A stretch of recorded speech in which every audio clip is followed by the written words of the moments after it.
story time. Do you know it's story time in our classroom today? The title of this book is How the Camel Got Its Hump, Tales from Around the World.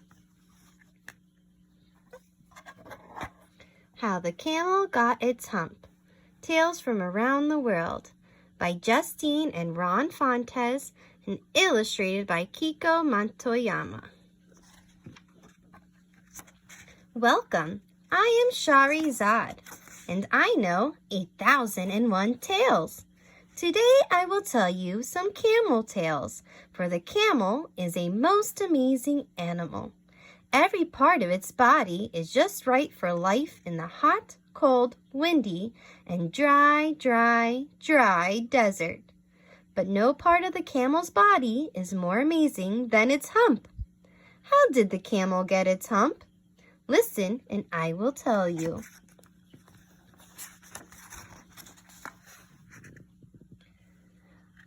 The great storyteller Aesop says the camel was created by the mighty Greek god Zeus. One day, Horse asked Zeus for a longer neck, a broader chest, and a built-in saddle. The next thing Horse knew, why, he'd become a camel. But if you think that would satisfy the camel, you do not know camels. How does he look? Does he look happy, sad, or angry? From his eyebrows and his frown on his mouth, he looks angry. The Chinese tell a tale of camel asking the creator for broad feet for walking on shifting sands, long eyelashes for keeping out wind, and a hump or two for carrying food and water. The creator granted all of this, but was the camel happy? No, because all the other animals laughed at its funny-looking humps. Oh, that's not nice. Are they being caring friends, laughing at his two humps? Look how the camel's face is here. How is he feeling here? He looks pretty sad. The camel asked to have its homely humps removed, but this could not be done. How can I go on with all the other animals looking down on me? Wailed the camel.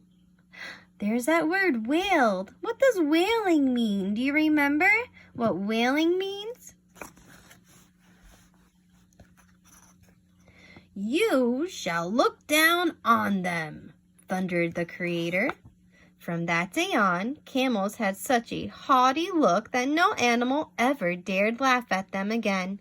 And camels still have their hairy humps, which come in handy in the desert, as you will learn in my next tale. The animals look scared of him now. Long ago, there lived a bandit and his hard-working camel.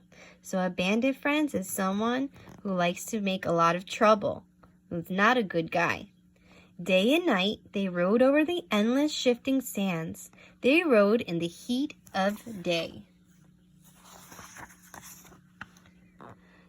They traveled through the cold of night. They rode into whirling sandstorms. Camel's feet became flat from walking. Its eyelashes grew long from squinting. Its chest and knees grew furry from resting on the cold ground. Camel became strong from carrying heavy sacks of food, water, and coins. But never once did the bandit share his food or water with poor Camel. Is the bandit a good friend? He's not sharing. I don't think so. So Camel learned to do without, except for what it could find in the dry desert. Poor Camel. One day, Camel's broad foot bumped a magic lamp that contained a genie. As everyone knows, if you ever find a genie, it will give you 3 wishes. So the bandit snatched the lamp and asked the genie for 50 bags of wealth and 50 years of health. Before he could make his 3rd wish, Camel grunted. I walked us here. I found the lamp. I want to wish. "Very well," said the genie. "What do you command?" Camel said, "I wish the water I carried was for myself." Instantly, Camel had its hump.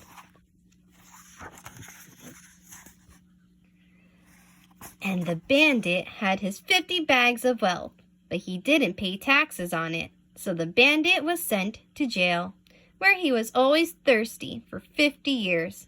But a camel is never thirsty unless it forgets to fill its hump. But what about the most famous camel got its hump story?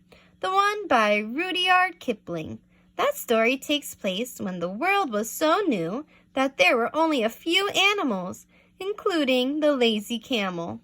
During the first 3 days of the world, the other animals worked very hard.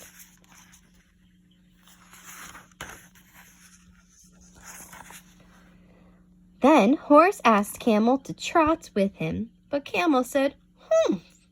Dog asked Camel to help him fetch and carry, but Camel said, "Humph." Ox asked Camel to help him plow, but Camel said, "Humph." The animals begged the genie of all deserts to do something about the lazy camel.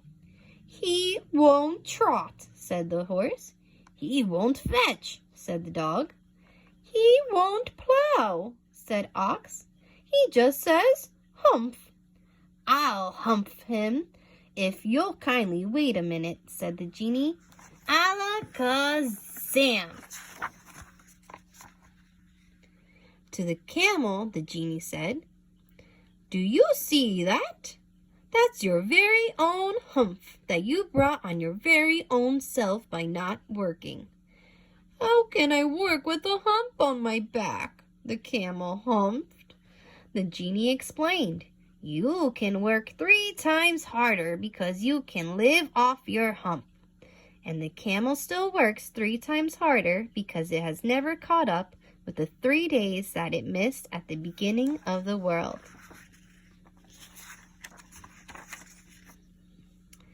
Ships of the desert. A camel's body is perfect for its desert home. Each camel comes with these fantastic features. The amazing hump. A camel's hump is made of fat. This fat can become water inside the camel's body. A well-fed camel's hump is large and firm. A hungry camel's hump shrinks and sags. 1 hump or 2? Arabian camels have 1 hump. Bactrian camels have 2. Their ears. Thick hair keeps out blowing sand. Eyes. Long, thick lashes keep out sand. Thin eyelids let in light. A camel can walk through sandstorms with its eyes closed. Isn't that amazing, friends? So their hair on their body helps protect them from the sand that blows in their face and in their ears and their eyes. Their nose, nostrils squeeze shut to keep out sand. The nose can take in moisture from the camel's breath. Knees and chest. Extra thick skin forms padding for resting on hard ground. Their feet, wide foot pads help the camel walk on shifting sand. Ha-rump. Camel attitude. Camels are hard-working, helpful animals. They can also be smelly, and sometimes they spit on or bite their handlers. Camels often groan when they are being loaded or unloaded, and they are famous for being grouchy. So camels' friends are very grouchy animals. As Rudyard Kipling knew so well, if camels could talk, they would surely say, "Humph." The end, friends. Thank you for sharing story time with me. Okay? Please continue to stay safe and healthy. I miss you and love you all. Bye.